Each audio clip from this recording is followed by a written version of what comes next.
গীবত সম্পর্কে অনেক আলোচনাই শুনি। আজকের আলোচনায় আমরা যে বিষয়টাকে বেশি গুরুত্ব দেব সেটা হলো যে আমরা অনেক সময় মনে করি যে আমি অপারগ হয়ে এই গীবতটা করতেছি। তো আমি যেটাকে অপারগতা মনে করতেছি এটা কি আসলেই আল্লাহ তাআলার কাছে অপারগতা কিনা? যদি সত্যি এটা অপারগতা হয় তাহলে গুনাহ লেখা হবে না। আর যদি অপারগতা না হয় তাহলে আমি যে নিজে নিজে অপারগতা মনে করতেছি, এটা নিজেকে আমি ধোঁকা দিতেছি। এই জন্য আজকের আলোচনা ভালো করে শুনতে হবে যে গীবতটা কোথায়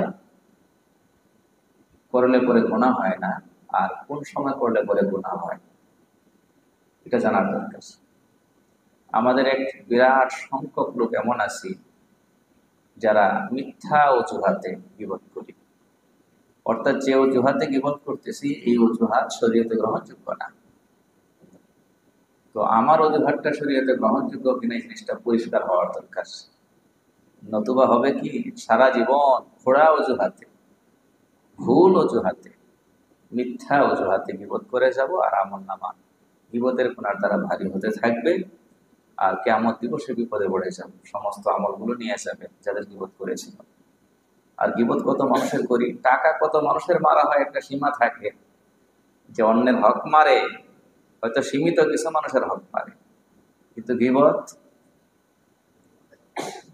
সারা জীবন ধরে কত মানুষের গীবত করেছে তার কোনো হিসাব কিতাব নেই। এই জন্য বিষয়গুলো পরিষ্কার হওয়ার দরকার।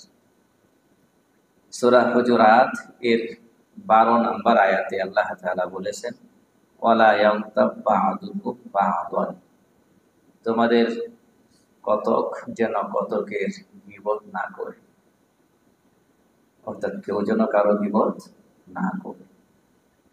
গীবত কতটা নিন্দনীয় সেটা বোঝানোর জন্য আল্লাহ পাক দৃষ্টান্ত দিলেন যে তোমাদের কেউ কি এমন আছে যে তার মৃত ভাইয়ের গোশত খেতে পছন্দ করে? কথা খেয়াল করবে, ভাইয়ের গোশত কেউ খাবে না। আর বলা হচ্ছে কি, ভাই যদি আবার কি হয়, মরা হয়, সে গোশত কি কেউ খাবে?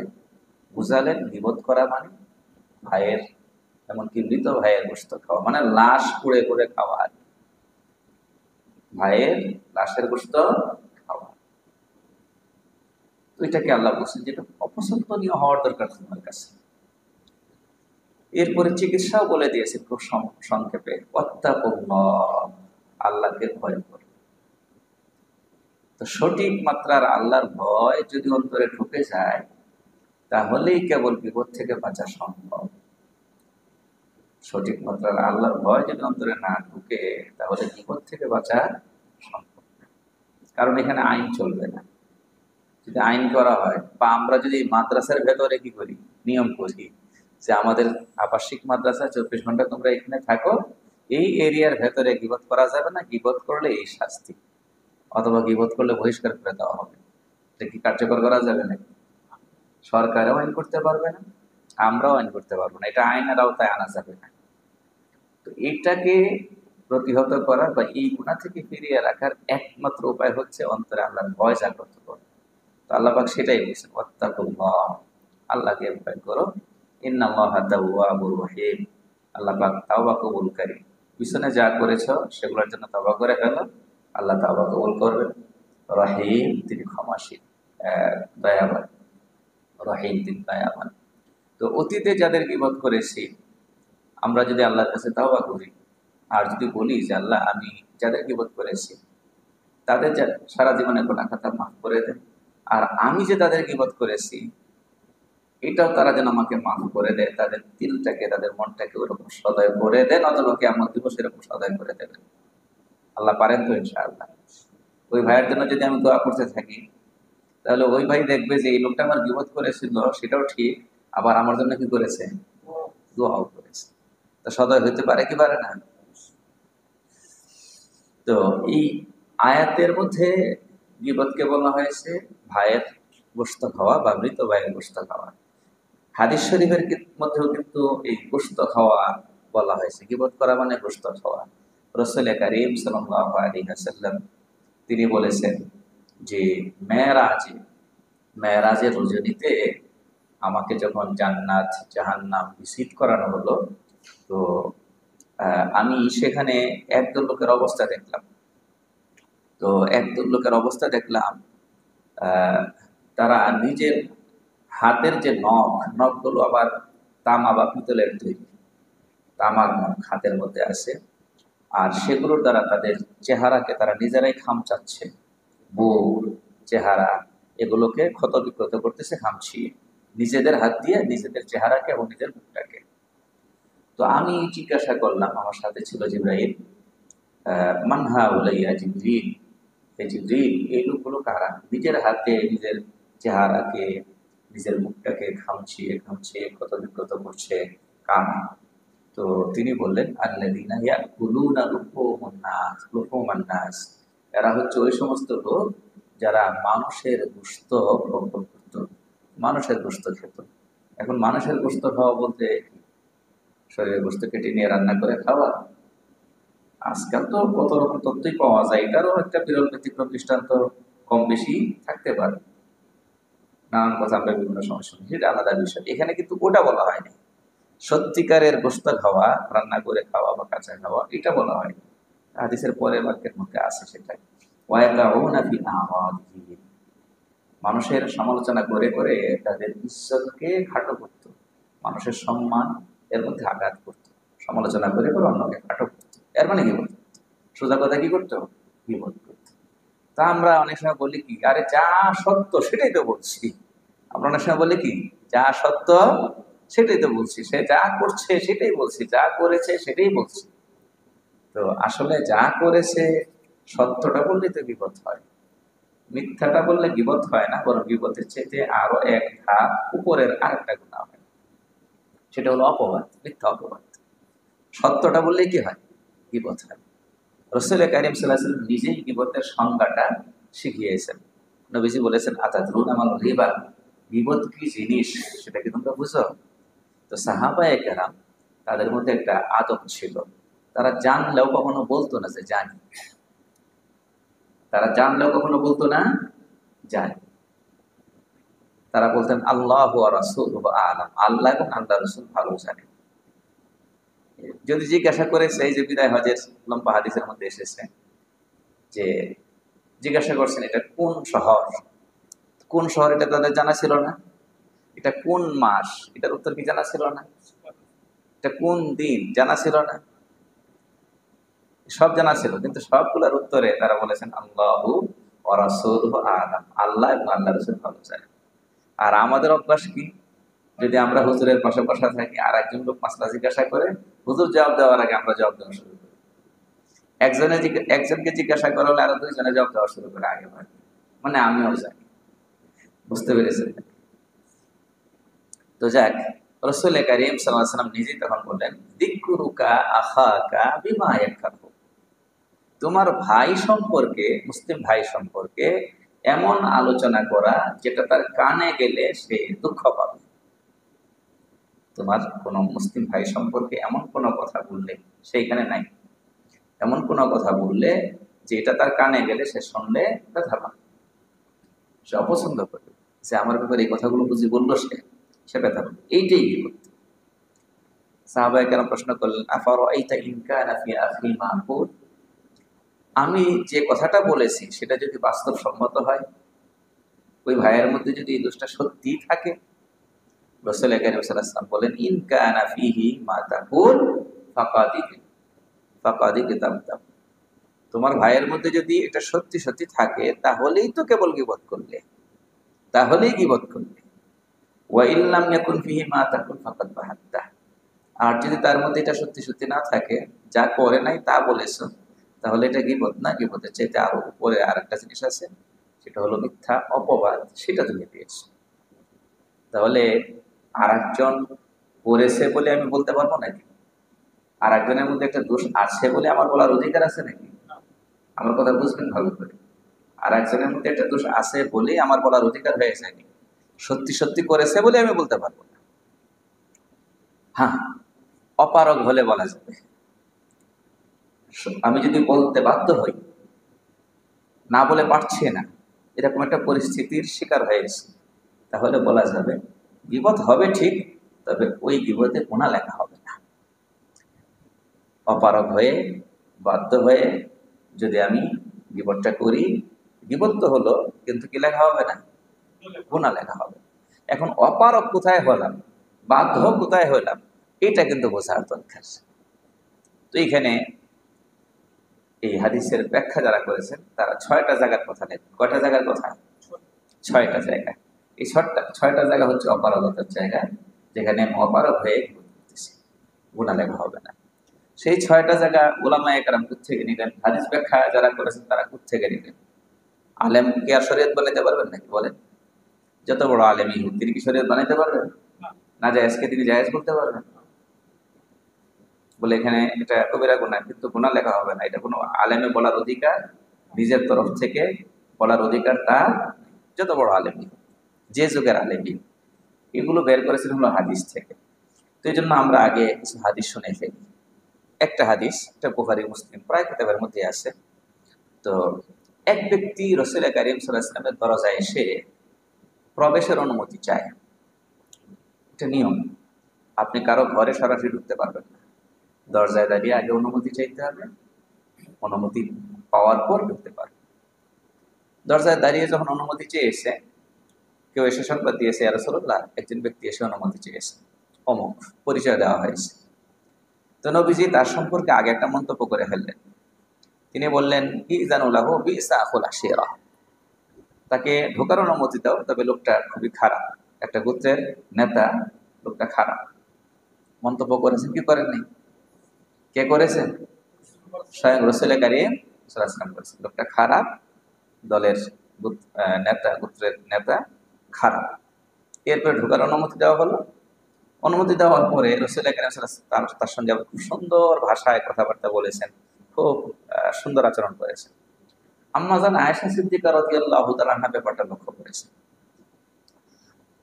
আপনি বললেন লোকটা বাজে, আবার তার সঙ্গে আচরণ করলেন একজন ভদ্র মানুষের সাথে যেভাবে করেন, ভালো মানুষের সাথে যে আচরণ করেন, ঠিক ওই রকম। রাসূল কারীম সাল্লাল্লাহু আলাইহি ওয়াসাল্লাম বললেন যে আমি তো আচরণ খারাপ করতে পারি না, আমি আচরণ খারাপ করলে আমার কাছে লোক আসবে না। যার মন্দ আচরণের কারণে তার কাছে লোক ঘেসে না, আসে না, এই লোকটা খারাপ। তো আমি তো খারাপ হবো না, সে খারাপ হলে আমি কি হইতে পারি না? খারাপ হতে পারি না। বুঝাইতে পারি নাই মানে। এখন এই লোকটার ব্যাপারে নবীজি এই মন্তব্যটা কেন করলেন? করেছেন হলো তার সম্পর্কে মানুষদের সতর্ক করে দিলেন যে লোকটাকে অতটা বিশ্বাস করা যাবে না, তার মধ্যে কি আছে? ঝামেলা আছে। তাহলে সতর্ক করার জন্য বলেছেন। আচ্ছা, এরপর আর একটা হাদিস দেখেন, রাসূল কারীম সাল্লাল্লাহু আলাইহি ওয়াসাল্লাম 2 ব্যক্তির ব্যাপারে বলেছেন, মা আযান্নু ফুলানান ওয়া ফুলানান ইয়ারিফানি মিন দীনিনা শাইআন। বুখারী শরীফের হাদিস। তো রাসূল সাল্লাল্লাহু আলাইহি ওয়াসাল্লাম 2 ব্যক্তির ব্যাপারে বলেছেন যে এই লোক আর এই লোক, এরা ইসলাম সম্পর্কে, দিন সম্পর্কে কিছু জানে এমনটা না। অর্থাৎ ইসলাম সম্পর্কে, দিন সম্পর্কে তাদের কোনো নলেজ নাই, তারা কিছু জানে না, সঠিক ধর্মটা তাদের মধ্যে বা সঠিক ইসলামের জ্ঞানটা তাদের মধ্যে নাই। মন্তব্য করলেন না? কথা বলেন না? মন্তব্য করেছেন কিনা?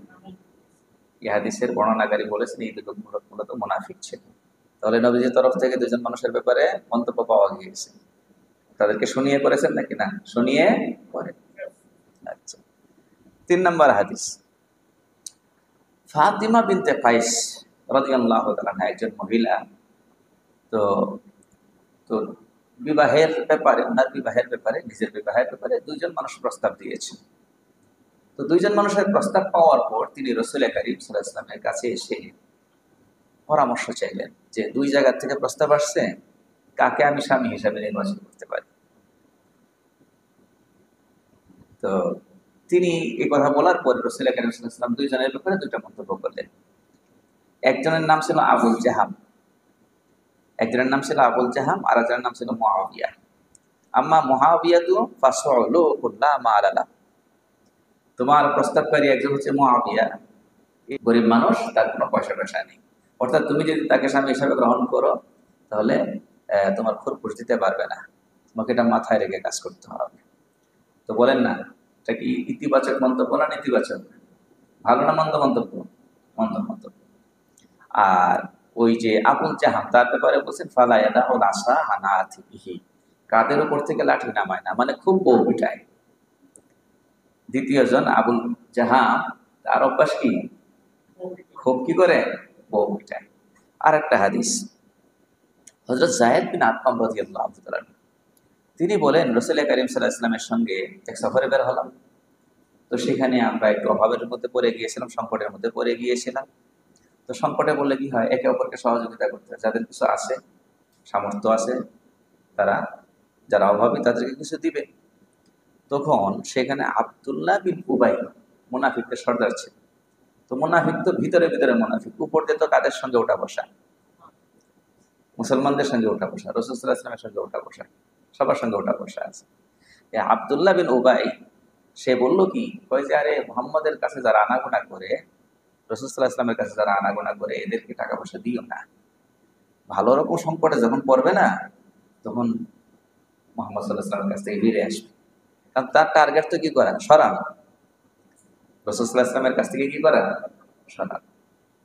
এবং সে আরো একটা কঠিন মন্তব্য করছে। সে বলছে মদিনায় ফিরে এসে, মদিনায় ফিরে যাওয়ার পরে আমরা যারা মর্যাদাবান, তারা যারা হীন নিচ, এদেরকে মদিনা থেকে আউট করে দেব।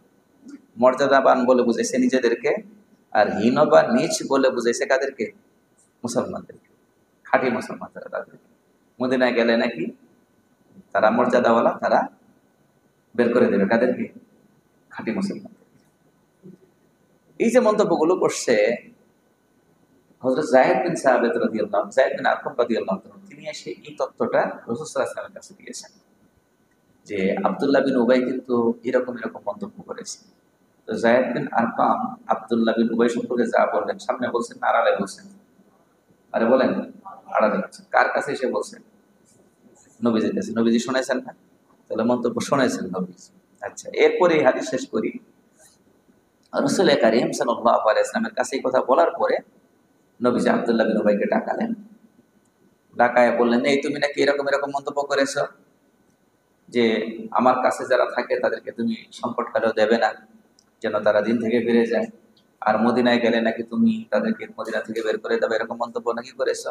সে একবারে কসম করে, আল্লাহর কসম করে বলছি যে কি করে সম্ভব ইয়া রাসূলুল্লাহ, আমি নিজে আপনার সাথে থাকি সবসময়। একবারে এমন করে কসম করেছে, নবীজি বিশ্বাস করে ফেলেছে। কসম করে যখন বলেছে, তার এই ভনিতাটা ধরতে পারেন নাই। কথা বুঝতে পেরেছেন? নবীজি তো সরলভাবে অনেকের কথা বিশ্বাস করতেন, আল্লাহ নিজে আবার অনেক সময় জানিয়ে দিতেন। এমনকি অন্যান্য সাহাবায়ে কেরাম যারা, তারাও এই আব্দুল্লাহ বিন উবার কথা সত্য ধরে নিছে। আর ওই যে আগে যে তথ্যটা দিয়েছিল যায়েদ বিন আরকাম, তার ব্যাপারে বলছে সে ভুয়া তথ্য দিচ্ছে, ভুল তথ্য দিচ্ছে। এখন বেকায়দায় পড়ছে কে? যে তথ্য দিয়েছে তিনি বেকায়দায় পড়ছে, যে এখানে আমার বানানো কথা না। আচ্ছা, فاجتهد يمينه ما فعل فقالوا كذب سيد رسول الله صلى الله عليه وسلم। লোকেরা বলা বলি শুরু করলো যে এই যায়েদ বিন আরকাম এসে নবীজিকে মিথ্যা তথ্য দিয়েছে। যায়েদ বিন আরকাম বেকায়দা পড়ে গেছে, কি রে, আমাকে এখন কেউ বিশ্বাস করতেছে না। কিন্তু একজন আছেন কিনা উপরে, তিনি সঠিক কথাটা জানেন কিনা। ও যে মিথ্যা কসম করছে নবীজিকে ভুল বুঝ দেওয়ার জন্য, নবীজিকে ভুল বুঝ দেওয়ার জন্য, আল্লাহ জানেন কিনা। আল্লাহ কোরআনে কারীমের আয়াত নাযিল করে দিলেন, ইযা জাআকাল মুনাফিকুন, ওই সূরা মুনাফিকুনের মধ্যে আয়াত নাযিল করে দিয়েছে। এবং সে যা মন্তব্য করছিল সেটা কোরআনের আয়াতে কোট হয়ে গেছে। সুম্মা দাআন নবী সাল্লাল্লাহু আলাইহি ওয়াসাল্লাম লিয়াস্তাগফিরা লাহু ফালাহু মুসা, সামনে হাদিসে আছে। তাহলে এখানে নবীজির মধ্যে কি করা হয়েছে, আর একজনের ব্যাপারে মন্দ মন্তব্য করা হয়েছে কিনা। আচ্ছা, তারপরে আরেকটা হাদিস, তো এটা হলো শেষ। আবু সুফিয়ান রাদিয়াল্লাহু তাআলার স্ত্রী নাম ছিল হিন্দা, হিন্দ। হাদিসের শব্দ হলো হিন্দ, আমরা বলি হিন্দা। হ্যাঁ, আচ্ছা। তিনি এসে নিজের স্বামীর ব্যাপারে অভিযোগ করলেন, বললেন যে ইয়া রাসূলুল্লাহ, আবু সুফিয়ান আমার স্বামী রাজুলুন শাহীহুন ওয়ালাইসা ইউতিনি মা ইয়াকফিনি ওয়া ওয়ালাদি। আমার স্বামী এমন কৃপণ মানুষ, সম্পদ আছে, আমার চলার মতো পরিমাণটা আমাকে দেয় না, আমার সন্তানদের চলার মতো পরিমাণটা আমাদেরকে দেয় না। আছে ঠিক, কিন্তু স্ত্রী সন্তানকে যতটুকু দেওয়ার দরকার এতটুকু কি করে না, দেয়। মন্তব্য করলো কি করলো না? এখন আমরা যদি খেয়ে পরে বাঁচতে চাই তাহলে তার দেওয়া ছাড়াই কারো গোছরে নিতে হবে। রাসূল কারীম সাল্লাল্লাহু আলাইহি ওয়াসাল্লাম বললেন, খুয মা ইয়াকফিকি ওয়া ওয়ালা তাতি বিল মারুফ। নবীজি বললেন, আচ্ছা তার অগোচরে নিতে পারবা, তবে পরিমাণটা যেন কি থাকে, স্বাভাবিক থাকে, অতি বেশি না, অতি বেশি না, ন্যায়সঙ্গত পরিমাণটা নিতে পারবা। তাহলে এখানে নবীজি এই কথা বলছেন, এই তোমার স্বামীর ব্যাপারে তুমি কেন বদনাম করতেছো, গীবত হচ্ছে। তাহলে বেশ কিছু রেওয়ায়েতে কি পাইলাম, যে কিছু গীবত বা কিছু সমালোচনা নবী সাল্লাল্লাহু আলাইহি ওয়াসাল্লাম এর সামনেই হয়েছে, বা কিছু মন্তব্য নবী সাল্লাল্লাহু আলাইহি ওয়াসাল্লামের মুখ থেকেও বের হয়েছে। তো এই হাদিসগুলোর আলোকে ওলামায়ে কেরাম বের করেছেন 6টা জায়গায় এমন আছে যেখানে আরেকজনের সমালোচনাটা করা যাবে, গীবত হবে না। এই কথাগুলো সঠিকভাবে বোঝার জন্য একটা কথা মনে রাখতে হবে, সেটা হলো যে 6টা জায়গা আছে, এই 6টা জায়গার মধ্যে যে গীবতটা করা হবে, সমালোচনাটা করা হবে, আর একজন সম্পর্কে আপনি মন্দ কথাটা শোনাবেন বা বলবেন, এখানে রেজাল্ট আছে। কি আছে? কি আছে? রেজাল্ট আছে। অর্থাৎ আপনি তখনই বলতে পারবেন যখন রেজাল্ট থাকবে। যেখানে রেজাল্ট থাকবে না, শুধু মজা লাগার জন্য, মজলিসকে সাজানোর জন্য, আড্ডার পরিবেশটাকে খুব কি জানি প্রাণবন্ত করার জন্য, কথা বুঝতে পেরেছেন নাকি? অথবা নিজের মনের ভিতরে কষ্ট আছে, নিজের মনের ভিতরে ক্ষোভ আছে, সেটাকে প্রকাশ করার জন্য, মনের জ্বালা, মনের জিদ মেটানোর জন্য বলবেন, পারবেন না। বলতে পারবেন কেবল ওইসব জায়গাতে যেখানে রেজাল্ট আছে। এরকম রেজাল্ট আছে জায়গা কয়টা? 6টা। কয়টা মোট? 6টা। এক নাম্বার হচ্ছে আত-তাযাল্লুম। আপনি জুলুমের প্রতিকার চাওয়ার জন্য আপনি বলতে পারবেন। কার কাছে বলতে পারবেন? যিনি জুলুমের প্রতিকার করতে পারবেন। আপনার উপর কেউ অবিচার করতেছে, জুলুম করতেছে, আপনি জুলুমের শিকার, আপনি সেই জুলুম থেকে বাঁচতে চান, তো যিনি আপনাকে জুলুম থেকে সুরক্ষা দিতে পারবে, বাঁচাতে পারবে, তার কাছে বলতে পারবেন। এবার প্রশাসনের লোক হোক, অথবা সমাজের প্রভাবশালী বা সমাজের মাতাব্বর লোক কিসিমের লোক হোক, অথবা অন্য যে কেউ হোক, যিনি জুলুমকে দমন করতে পারবেন, জালেমের হাত থেকে আপনাকে রক্ষা করতে পারবেন, সেখানে কি আপনার উপর যে জুলুম চলছে এই ব্যাপারে জালেমের বিরুদ্ধে আপনি বলতে পারবেন যে অমুক লোকটা আমার উপর এই এই এই এই অবিচার করতেছে। যেগুলো তার ব্যাপারেই বলা হচ্ছে, সত্য কথাই বলা হচ্ছে, গীবতই হচ্ছে, তবে এই গীবতে কি হবে না, পড়ালেখা হবে না। বলেন এখানে রেজাল্টের আশা আছে না নেই? রেজাল্টের সম্ভাবনা থাকলেই তো আপনি বলতে চাবেন। কিন্তু যদি অন্য জায়গায় গিয়ে বলেন, যিনি প্রতিকার করতে পারবেন না, এই জুলুমকে যিনি বন্ধ করতে পারবেন না, তার কাছে বললে রেজাল্ট আসবে নাকি? সেই জায়গায় বলতে পারবেন না। নাম্বার 1, সংক্ষেপ করতেছি, বেশি লম্বা করবো না। নাম্বার 2 হচ্ছে, কেউ কোন একটা পাপে জড়িয়ে আছে, আপনি চাচ্ছেন পাপটা বন্ধ হোক, আপনি চাচ্ছেন সেই পাপীকে ওই পাপ থেকে ফিরিয়ে রাখবেন, কিন্তু আপনার ক্ষমতায় নেই। তাহলে আপনি এমন কারো কাছে বলতে পারবেন, এই পাপের বিবরণ দিতে পারবেন, যিনি এই লোকটাকে ওই পাপ থেকে ফিরিয়ে রাখবে। আমি খুব সহজ দৃষ্টান্ত দিই।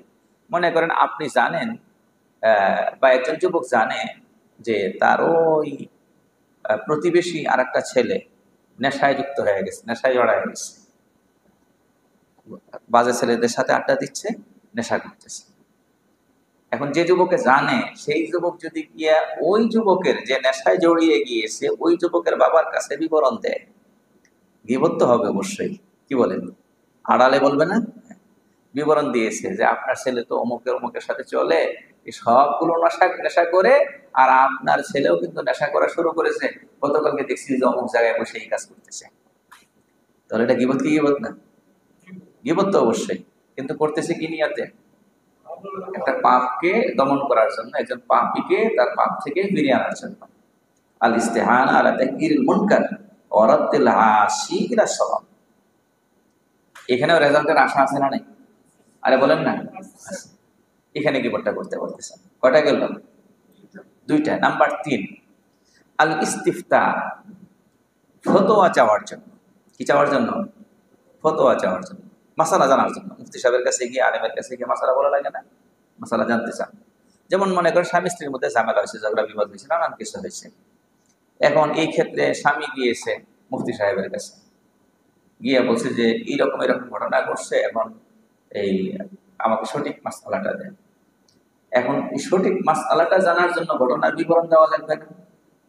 তো ঘটনা বিবরণ দিতে গিয়ে কি বলবে, আমার স্ত্রী এরকম করেছে, গতকালকে এই করেছিল, এরপরে রাত্রে এরকম করেছে, আজকে সকালে এরকম করেছে, তারপরে এই করছে।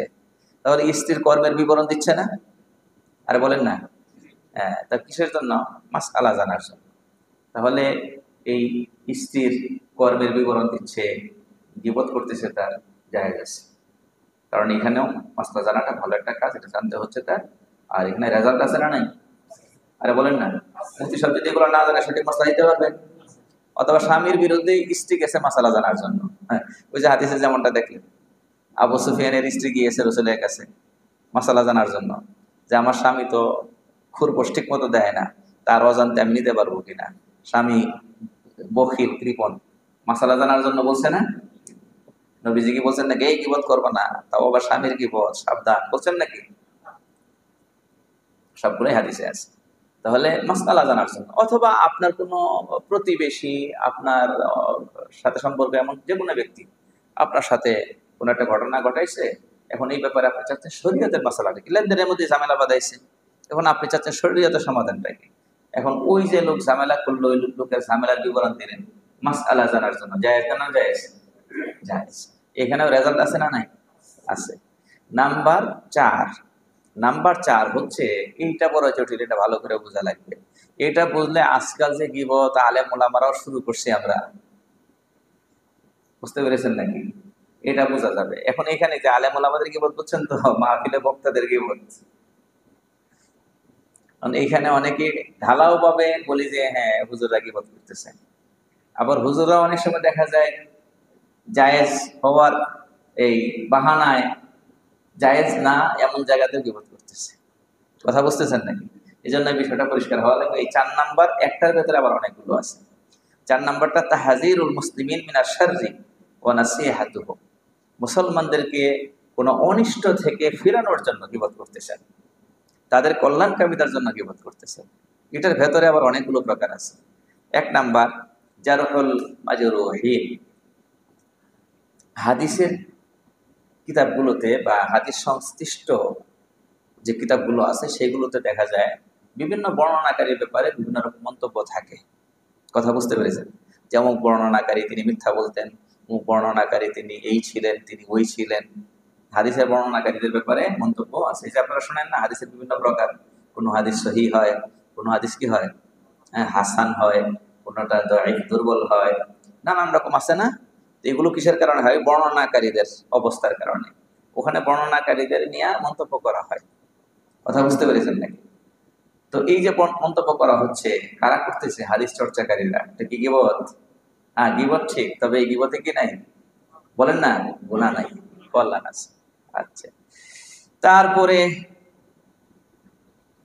এটার মধ্যে আছে হলো পরামর্শ দিতে গিয়ে কারো ব্যাপারে কিছু বলা। মনে করেন আপনার কাছে একজন জানতে আসছে যে আপনার প্রতিবেশী অমুক, তার একটা ছেলে আছে, আমার মেয়ের ব্যাপারে বিবাহের প্রস্তাব দিচ্ছে, আত্মীয় করা যায় কিনা। এখন ছেলেটা যে একটু নেশা করে আপনি ভালো করেই জানেন, অথবা ছেলেটা যে কঠিন কোনো রোগে আক্রান্ত, তার কিডনি ড্যামেজ হয়ে গেছে আপনি জানেন, বুঝেন নাই কথাটা? এখন আপনি যদি ওই মেয়ের বাবারে বলে দেন না ছেলে ভালো, বিপদ করলেন না আপনি, ছেলে ভালো, তাহলে আপনি এখানে খেয়ানত করেছেন। বরং এখানে সত্যিটা কি করতে হবে? বলে দিতে হবে। বলে আমি তো এমনি বলতে রাজি ছিলাম না, কিন্তু আপনি যেহেতু বিবাহ দেওয়ার ব্যাপারে প্রস্তাব নিয়ে এসেছেন বা পরামর্শ চাইতে এসেছেন, তো আমি সত্যটা বলতে বাধ্য, ছেলেটা কিন্তু একটু সমস্যা আছে। বলতে পারবেন কি পারবেন না? বলতে পারবেন না, শুধু বলা কি আছে? বলার দরকার আছে। ওই জন্য নবীজি বলেছেন না, তোমাকে 2 জনের প্রস্তাব দিছে, একজন হলো অভাবী, তোমাকে ফুরফুর দিতে পারবে না, ভেবে চিন্তে তোমাকে কাজ করতে হবে, আর একজন হলো বউ পিটানোর উস্তাদ। বলছেন না? কথা বলেন না।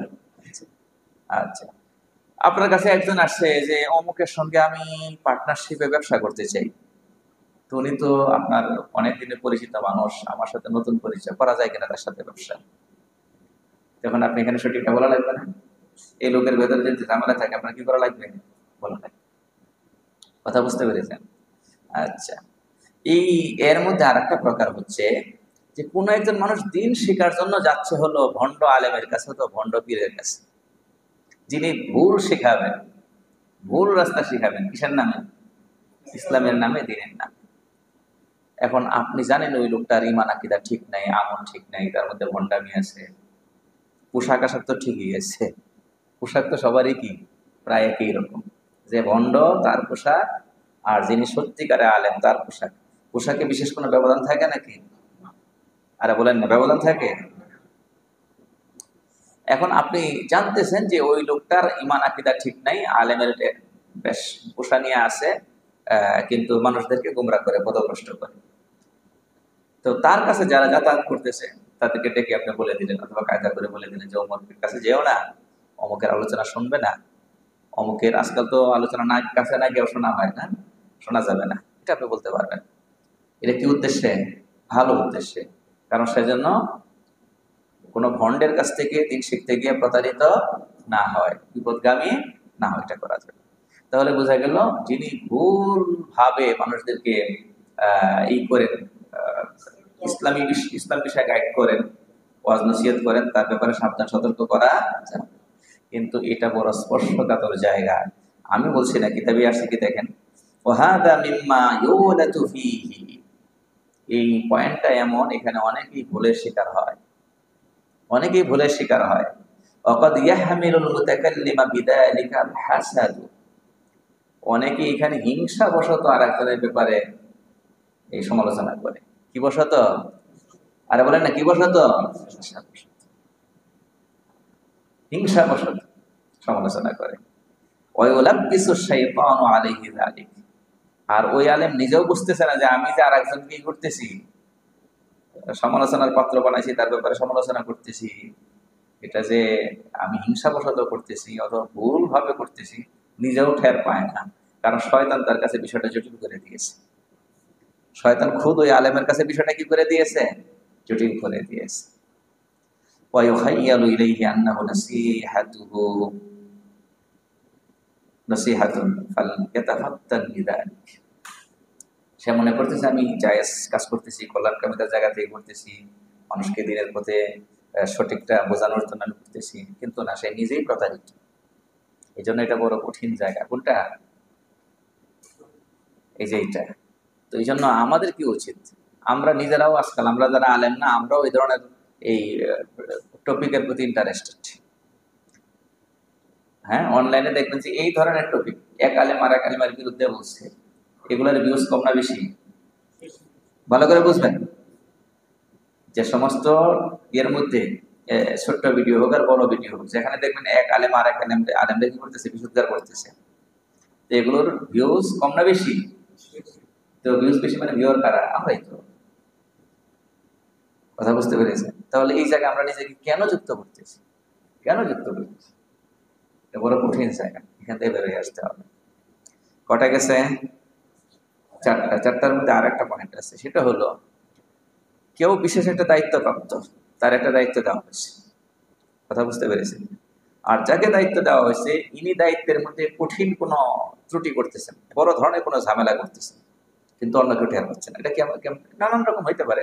আমি মনে করেন মসজিদ দিয়ে বোঝাই, যেহেতু মসজিদে বসে কথা বলতেছি। মসজিদের মনে করেন কেশিয়ার যাকে বানানো হয়েছে, সে উলট পালট করতেছে, ঝামেলা করতেছে, আপনি কিন্তু বুঝেন, এটা টের পাচ্ছেন। তা আপনি যদি এখন গিয়ে এই কথাগুলো ওই যাদের কাছে পাওয়ার আছে, কথার কথা সভাপতি অথবা সেক্রেটারি, হ্যাঁ, তাদের কাছে জানেন, আপনি জানেন এটা প্রতিকার হবে, কিন্তু আপনি বলেন না কেন, বলে আর একজনের কি কথা আমি করবো না, না এখানে করা উচিত, বলা উচিত, বলতে পারবেন। তো যে কোনো দায়িত্বপ্রাপ্ত ব্যক্তি দায়িত্বের মধ্যে বড় ধরনের কোনো ত্রুটি করতেছে, ঝামেলা করতেছে, আপনি জানেন, তাহলে এই দায়িত্ব থেকে তাকে অপসারণ করার জন্য যার কি আছে, ক্ষমতা আছে, তার কাছে আপনি কি করতে পারবেন, বলতে পারবেন, অথবা তাকে সংশোধন করতে পারবেন। বলেন দেখি, সব জায়গার মধ্যে রেজাল্ট আছে না নাই? রেজাল্ট আছে না নাই? তারপরে 5 নাম্বার, 5 নাম্বার হলো যিনি কোনো গুনাহ নিজেই প্রকাশ্যে করেন, তাহলে সেটা বলতে অসুবিধা নেই। কি বললাম? যিনি নিজেই কি করেন, প্রকাশ্যে করেন। একজনের কথার কথা এই প্রকাশ্যে নেশা করে, তাহলে আপনি তার লোকটা তো আমি মনে করতাম ভালো, এখন দেখি যে সেও দেখি নেশা করে, বিপদ হবে নাকি এটা? না, কারণ এটা আপনি যেটা বলতেছেন, এটা আপনি প্রকাশ করতেছেন তা না, এটা সে নিজেই কি করে, প্রকাশ্যে করে। কথা বুঝতে পারেনি মনে হয়? তো যে গুনাহটা কোন একজন মানুষ নিজেই প্রকাশ্যে করতেছে, হ্যাঁ, তাহলে এটা আপনি কি করতে পারবেন, বলতে পারবেন। এখানে তার গোপন কোনো বিষয় প্রকাশ করা হচ্ছে না, প্রকাশিত বিষয়কে বলা হচ্ছে। আচ্ছা, বলা জরুরি না, বললে গুনাহ হবে না, এইটুকুই। নাম্বার 6, এটা হলো কারো কোনো নাম, মন্দ একটা নাম, এটা প্রসিদ্ধ হয়ে গেছে, এই নামে তাকে চিনাই, এই নামে কি চিনি। কথা বুঝতে পেরেছেন? এই যে আমাদের কিতাবাদিতে বিভিন্ন ওই হাদিস বর্ণনাকারী মুহাদ্দিস, তাদের নামের সাথে অনেক সময় দেখা যায় কিছু টাইটেল এমন আছে যেগুলো অর্থমন্দ। যেমন আছে আহমাস, রাত কানা, ইমাম আহমাস, একদিক দিয়ে ইমাম, আবার আরেকদিক দিয়ে কি বিশেষণ কি যুক্ত করা হয়েছে, রাত কানা। আরাজ, ল্যাংড়া, আসাম, বদির, আমা, অন্ধ। বুঝতে পেরেছেন? পরিচিতির অংশ হয়ে গিয়েছে, তাহলে বলতে অসুবিধা নেই। কথা বুঝাইতে পারছি? তো আসল কথা হচ্ছে যে মনে কষ্ট পায় কি পায় না, তার ব্যাপারে আমি যে শব্দটা উচ্চারণ করছি, এতে সে মনে কষ্ট পায় কি পায় না। এর মানে এই না যে আমরা কারো ব্যাপারে একটা মন্দ নাম চালু করে দেব, আমরা সবাই মিলে এত বেশি বলা বলি করবো, সেজন্য এখন কি হয়ে যায়, এই ব্যাপারে স্বাভাবিক হয়ে যায়, এটা না। যে কোনো ভাবে যদি এটা প্রচার পেয়ে যায় আর এটা সে স্বাভাবিকভাবে নেয়, তাহলে অন্যরা কি করতে পারবে, উচ্চারণ করতে পারবে। কয়টা হলো বলেন না? 6টা। এখন আমি যে আর একজনে কি বোধ করতেছি, চায়ের দোকানে বসে বসে, মসজিদের বারান্দায় বসে বসে, কার ব্যাপারে বলতেছি, কার কাছে বলতেছি, রেজাল্ট আছে কোনো, বলেন না? হ্যাঁ, আমার মামার বাড়ির বড় মামার ব্যাপারে, ছোট মামার ব্যাপারে বলতেছি কোথায়, আমার আম্মার কাছে ঘরে বসে বসে, বলেন না? আমরা গীবতের গুণাটা কিন্তু খুব যে দূরের মানুষের করি, পরের করি, শুধু তা না, বরং অনেক ক্ষেত্রে কাদের করি, নিজের ঘরের লোকের করি, নিজের রক্তের সম্পর্কের লোকের করি। আব্বা ঘরে নেই, আম্মার সাথে বাবার বোনের সাথে, আব্বা কি যে করে, এবার আব্বার পয়েন্টের উপর অনেকক্ষণ চলতেছে। কার ব্যাপারে বলতেছি, আরে বলেন না কার ব্যাপারে, নিজের বাপের ভাইয়ের ব্যাপারে। আব্বা এই যে এই কামটা করছিল, আব্বা যে ওই কামটা করছিল, কতদিন যেটা বলা বলি করলাম। আচ্ছা, এখন বলতেছি কার কাছে, নিজেরা বলতেছি, আম্মার কাছে বলতে, আম্মাকে আব্বার এটা ফেরানোর জন্য বলতেছি, বুঝাইতে পারি নাই মনে হয়। হ্যাঁ, যদি এমন সিচুয়েশন থাকে যে আব্বা একটা ভুল কাজ করতেছে, আম্মার কাছে বললে আম্মা আব্বাকে বুঝিয়ে ফিরিয়ে আনতে পারবে, সেটা তো আলাদা বিষয়, রেজাল্ট আছে। কিন্তু আমরা যে অযথা বসে বসে বলতেছি, একদিন মামার প্রসঙ্গ শুরু করি, আর একদিন কাকার প্রসঙ্গ শুরু করি, বুঝাইতে পারি নাই মনে হয়, আর একদিন খালার প্রসঙ্গ শুরু করি, আর একদিন খালুর প্রসঙ্গ শুরু করি, কোথায় বসে বসে, নিজের ঘরে বসে বসে। তা আমরা গীবত কোন জায়গায় করি, এটা না, আমরা গীবত কোন জায়গায় করি না, আমাদের অবস্থা কি, আমরা গীবত কোন জায়গায় করি, সব জায়গায় করি। তো এই জন্য আমরা এই বিষয়গুলো মনে রাখি। গুনাহকে গুনাহ মনে করা জরুরি, এটা কথা আমাদের সবসময় মনে রাখতে হবে। গুনাহকে কি মনে করা জরুরি, গুনাহ মনে করা জরুরি। গুনাহকে গুনাহ মনে করলে লাভ আছে। কি লাভ? এক নাম্বার হলো এই গুনাহটা কম হবে অথবা হবে না, হবে না অথবা কি হবে, কম হবে। নাম্বার 2, তাওবা করার তৌফিক হবে। কি হবে বলেন না? তাওবা করার তৌফিক হবে। আগে পরে যে আর গুনাহ করছি, তাওবা হবে, মনের ভিতরে আসবে এই ব্যাপারে আমি আল্লাহর কাছে একটু ক্ষমা চাইনি। আর যদি কোনো ভাইয়ের হক নষ্ট করে থাকি, কোনো ভাইয়ের ইজ্জতের উপর আঘাত করে থাকি, তার কাছে ক্ষমা চাই। আর যদি গুনাহকে গুনাহই মনে না করি, তাহলে করতে থাকবো অবলীলায়, আর এটা থেকে কোনোদিন কি করবো না, তাওবা করবো না। বড় খতরনাক, বড় ভয়ের জিনিস। তো রাসূল কারীম সাল্লাল্লাহু আলাইহি ওয়াসাল্লাম হাদিসের মধ্যে খুব পরিষ্কার করে শক্ত করে বলছেন যে কুল্লুল মুসলিমি আলাল মুসলিমি হারামুন দামুহু ওয়া ইরদুহু ওয়া মালুহু। এক মুসলমানের উপর অপর মুসলমানের 3টা জিনিস হারাম। এক হচ্ছে তার রক্ত, আর এক হচ্ছে তার সম্মান, আর এক হচ্ছে তার সম্পদ। ভালো করে বুঝবেন। মানে আমার রক্ত, এর মধ্যে আপনার কোনো অধিকার নেই, আপনার জন্য হারাম। আপনি আমার রক্তপাত ঘটাতে পারবেন না, আমাকে হত্যা করতে পারবেন না, আমাকে জখম করতে পারবেন না। আচ্ছা, রক্ত বলতে এখানে খুন করা, আমার শরীরে আঘাত করা আপনার জন্য হারাম। আমার ইজ্জতে আঘাত করা, আমার সম্মান হানি করা আপনার জন্য কি হারাম। আমার মাল, আমার সন্তুষ্টি ছাড়া, আমার স্বতঃস্ফূর্ত অনুমতি ছাড়া আপনার জন্য ভক্ষণ করা কি হারাম। এই 3টা জিনিস সমান। খুন করা যেমন হারাম, সম্পদ ভক্ষণ করা যেমন হারাম, মানহানি করা, ইজ্জতের উপর আঘাত করা, ওটা হলো গীবত দ্বারা কোনটা হয়? ইজ্জতের উপর আঘাত করা। তো এখন আমাদের করণীয় কি? করণীয় যেটা, এটা বলি শেষ। আমাদের করণীয় হলো একটা আমল শেখা। একটা আমল যদি শিখতে পারি তাহলে সবকিছু সহজ হয়ে যাবে, গীবতের গুনাহ হবে না। বুঝতে পেরেছেন? এটা নাজাতের আমল। কিসের আমল? মুক্তির আমল, নাজাতের আমল। এই আমলটা করতে সময় নষ্ট হয় না। এই আমলটা করার জন্য কোথাও যাওয়া লাগে না। এই আমলটা করার জন্য ওযু লাগে না। এই আমলটা করার জন্য পয়সা খরচ করতে হয় না। এমন একটা আমল আছে। এই আমলটা করতে পারলে গীবতের গুনাহ একদম বাদ করে যাবে। এই আমলটার নাম হলো চুপ থাকার আমল। এই আমলটার নাম কি? বলেন না কি? চুপ থাকার আমল। রাসূল কারীম সাল্লাল্লাহু আলাইহি ওয়াসাল্লাম বলেছেন, মান কানা ইউমিনু বিল্লাহি ওয়াল ইয়াউমিল আখির ফালইয়াকুল খায়রান আও লিয়াসমুত। যে ব্যক্তি আল্লাহকে বিশ্বাস করে, বিচার দিবস একটা আছে এটাকে বিশ্বাস করে, আল্লাহকে বিশ্বাস করে এবং বিচার দিবস আছে এই কথা বিশ্বাস করে, সেজন্য হয় ভালো কথা বলে যেটার মধ্যে সওয়াব লেখা হবে, অথবা যেন চুপ থাকে। অথবা যেন কি থাকে? চুপ থাকে। এই হাদিসের ব্যাখ্যায় এই কথা লেখা হয়েছে যে কোনো কথা বলার আগে চিন্তা করে দেখতে হবে যে এই যে আমি কথাটা বলতেছি এটার মধ্যে সওয়াব লেখা হবে কিনা। সওয়াব লেখা হবে, বাস, তাহলে বলা যাবে। কারো কল্যাণ, কারো উপকার আছে কিনা বলা যাবে। আমার উপকার, আর একজনের উপকার, কারো না কারো উপকার আছে। শুধু বলার জন্য বলা না, মজা লাগানোর জন্য বলা না, বলে মজা পাওয়ার জন্য বলা না। কোনো উপকার আছে কিনা, এক পয়সার উপকার আছে কিনা, হয় দুনিয়ার উপকার অথবা কি আখেরাতের উপকার, আমার অথবা আমার ভাইয়ের, কারো না কারো। যদি এরকম কোনো উপকার থাকে তাহলে বলা যাবে। উপকার না থাকলে তো বলা যাবেই না। যদি উপকার হবে কি হবে না সন্দেহ থাকে তাও বলা যাবে না। কি বললাম?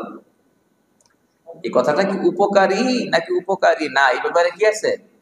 সন্দেহ আছে, তাও বলা যাবে না। অমাতা শাক্কা ফি যুহুরিল মাসলাহাতি ফালা ইয়াতাকাল্লাম। যদি সন্দেহ হয় যে এটার মধ্যে কারো কোনো উপকার আছে কিনা তাও বলা যাবে না। কথা বুঝাইতে পারছি? আল্লাহ তাআলা কঠিনভাবে সাবধান করে দিয়েছেন, ওমা ইয়ালফিযু মিন কাওলিন ইল্লা লাদাইহি রাকীবুন আতীদ। তুমি তোমার মুখ থেকে যতটা শব্দ উচ্চারণ করো এগুলো রেকর্ড করার জন্য আল্লাহর ফেরেশতা সদা তৎপর, সদা প্রস্তুত আছে। তাহলে মুখ খোলার ব্যাপারটা খুব কঠিন ব্যাপার না। বুঝতে পেরেছেন? চুপ থাকা, চুপ থাকার আমল। অন্য হাদিসে খুব সংক্ষেপে বলে দিয়েছেন নবীজি সাল্লাল্লাহু আলাইহি ওয়াসাল্লাম, মান সামাতা নাজা। যে চুপ থাকার আমল করছে সে নাজাত পেয়ে গেছে। যে চুপ থাকার আমল করেছে সে কি নাজাত পেয়ে গেছে। আর এক হাদিসে এক সাহাবী রাসূল কারীম সাল্লাল্লাহু আলাইহি ওয়াসাল্লামের কাছে এসে জিজ্ঞাসা করছে যে ইয়া রাসূলুল্লাহ মান নাজাত, মান নাজাত ইয়া রাসূলুল্লাহ, মুক্তির উপায় কি? রাসূল সাল্লাল্লাহু আলাইহি ওয়াসাল্লাম বলেন, তিন কাজ করো। আমলিক আলাইকা লিসানাক, এক নাম্বার হলো চুপ থাকার আমল করো, নিজের জবানকে নিয়ন্ত্রণ করো, কন্ট্রোল করো। দুই নাম্বার ওয়াল ইয়াসাকা ফি বাইতিক, এটা আগেরটারই সম্পূরক, ঘরে থাকার চেষ্টা করো। অনেক মানুষ আছে ঘরে যেন তার মনেই টিকে নাই, সেটা যেন না হয়। তোমার ঘর যেন তোমাকে ধরে রাখতে পারে। এরপরে আর এক কাম করো, ওয়াকিয়ালা খাতিয়াতিক, নিজের গুনার কথা স্মরণ করে কাঁদা বেটা, তাহলে আর একজনের দোষ নজরে পড়বে না। হ্যাঁ, নিজের দোষের শেষ নাই, সীমা নাই, জীবন কোথায় পার করছি।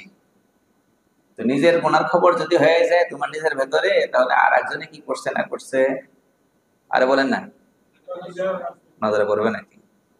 হাসপাতালে বেডে যে নিজেই নিজের কষ্টে কাতরাইতেছে, কথাটা বোঝেন নাই মনে হয়। একজন রোগী মনে করেন হাসপাতালে নিয়ে গেছে কাতর অবস্থায়, হাসপাতালে বেডে চিৎকার বাদ করে। এখন এই ওয়ার্ডের মধ্যে রাখছে মনে করেন, সেখানে আরো ডানে বামে আরো 10 জন আছে।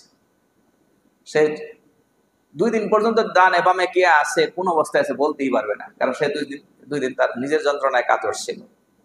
ঠিক কিনা কথা? যে 2 দিন নিজের যন্ত্রণায় কাতর ছিল, এই 2 দিন ডানে কে আছে বামে কে আছে কোন হালতে আছে বলতে পারবে নাকি? 2 দিন পরে যখন একটা ভালো হয়ে গেছে, এবার ডানে কে আছে বামে কে আছে কোন হালতে আছে সব কইতে পারে। এখন আমরা যে কাতর অবস্থায় আছি, এই নিজের গুনার কথা যদি আমরা নিজেরা চিন্তা করতাম তাহলে অন্য কোন হালতে আছে এদিকে নজরে। এখন কথা হলো আমরা সিদ্ধান্ত নিলাম চুপ করে আমল করব, কিন্তু এখন আর একজন এসে আমার কানের কাছে বলতে থাকবে আর এক ঝামেলা আছে না, কি বললাম, আমি না হয় চুপের আমল শিখলাম, চুপ থাকার আমল, কিন্তু আরেকজন আমার কানের কাছে এসে বলবে, হ্যাঁ এইটার জন্য একটা আয়াত একটা হাদিস মনে রাখি, তাহলে ইনশাল্লাহ সহজ হয়ে যাবে। তো আয়াতটা হচ্ছে আল্লাহ পাক বলছেন, ইন্নাস সামআ ওয়াল বাসারা ওয়াল ফুআদা কুল্লু উলাইকা কানা আনহু মাসউলা। আল্লাহ কিয়ামতের দিন চোখকে জিজ্ঞাসা করবেন কোথায় কোথায় ব্যবহার হয়েছ, কানকে জিজ্ঞাসা করবেন কোথায় কোথায় ব্যবহার হয়েছ, অন্তরটাকে জিজ্ঞাসা করবেন কি করছো, এই অন্তর দিয়ে কি ভাবছো কি চিন্তা করছো। কথা বুঝতে পেরেছেন?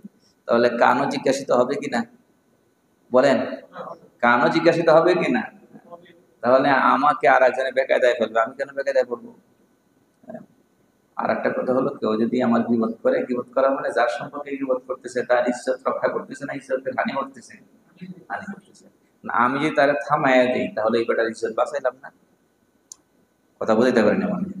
আমার কাছে আব্দুল্লাহ আইসা আব্দুল করিমের ব্যাপারে মন্তব্য করতেছে, মন্তব্য করতেছে মানে খাটো করতেছে কারে? আব্দুল করিমকে। লোকটা এরকম এরকম এরকম, তাকে খাটো করতেছে। এখন আমি যদি তারে থামিয়ে দিই তাহলে কার ইজ্জতটা রক্ষা করলাম? আব্দুল করিমের ইজ্জত রক্ষা করলাম। এটা বিরাট সওয়াবের কাজ। রাসূল কারীম সাল্লাল্লাহু আলাইহি ওয়াসাল্লাম বলেন যে এই সওয়াবের কাজটা যদি করতে পারো তাহলে আল্লাহ পাক তোমার চেহারা থেকে জাহান্নামের আগুনকে সরিয়ে দেবে। অর্থাৎ তুমি জাহান্নামের উপযুক্ত হলেও এই আমলের ওসিলায় আল্লাহ পাক তোমাকে জান্নাত থেকে মুক্তি দিয়ে দিবেন। মান রাদ্দা আন ইরদি আখিহি, তিরমিজি শরীফের হাদিস, মান রাদ্দা আন ইরদি আখিহি রাদ্দাল্লাহু আন ওয়াজহিহি নারা ইয়াউমাল কিয়ামাহ। যে ব্যক্তি মুসলমানের ইজ্জত বাঁচিয়ে দেয়, তার ইজ্জতের হানি করা হচ্ছিল, তার ইজ্জতকে ক্ষতিগ্রস্ত করা হচ্ছিল, ইজ্জত বাঁচিয়ে দিল, তাকে খাটো করতেছিল, খাটো করতে দিল না, আল্লাহ তাআলা তার চেহারা থেকে জাহান্নামের আগুন সরিয়ে দেবেন কিয়ামত দিবসে। এর মানে সে জাহান্নামের উপযুক্ত ছিল, আল্লাহ পাক তাকে জান্নাত থেকে বাঁচিয়ে দেবেন। তো এই জন্য গীবত থেকে বাঁচার জন্য এই এলেমটা দরকার। তো আজকে আমরা কি জানলাম? গীবত যে মারাত্মক কবিরা গুনাহ, কিন্তু আগে থেকে সবাই জানি না। তো আমরা যে সমস্ত অজুহাতে গীবত করি, আমরা আগে চিন্তা করে নেব যে এই অজুহাত গুলো আল্লাহ তাআলা রাসূলের কাছে গৃহীত কিনা, গ্রহণযোগ্য কিনা। গ্রহণযোগ্য অজুহাত কয়টা বলেন না? 6টা। তো এইগুলোর ভেতরে আছে কিনা, এগুলোর ভেতরে যদি থাকি তাহলে তো আমার গুনাহ লেখা হবে না। আর যদি বাইরে চলে যাই, আমি সেটাকে অজুহাত বললেও কিনা অজুহাত না, আমি সেটাকে অপারগতা বললেও কিনা অপারগতা না। সেটা যদি বড় বিশ্বাসও করে তাও গুনাহ হবে, যদি বড় আলেমে করে তাও কি হবে? ঠিক না? আচ্ছা, আর শেষ কথা হলো গীবত থেকে বাঁচার কায়দা কি? আমল শিখতে হবে একটা। সেই আমল কি? চুপ থাকার আমল। চুপ থাকার আমলটা শিখতে হবে, এটা প্র্যাকটিস করতে হবে। আর শেষে বললাম যেটা, সেটা হলো আমি চুপ থাকলাম আর একজন এসে আমার কানের কাছে গীবত করবে, সেটার ক্ষেত্রে উপায় কি? তাকে আমি বারণ করবো, অথবা ওই জায়গা থেকে উঠে চলে যাবো, বাস।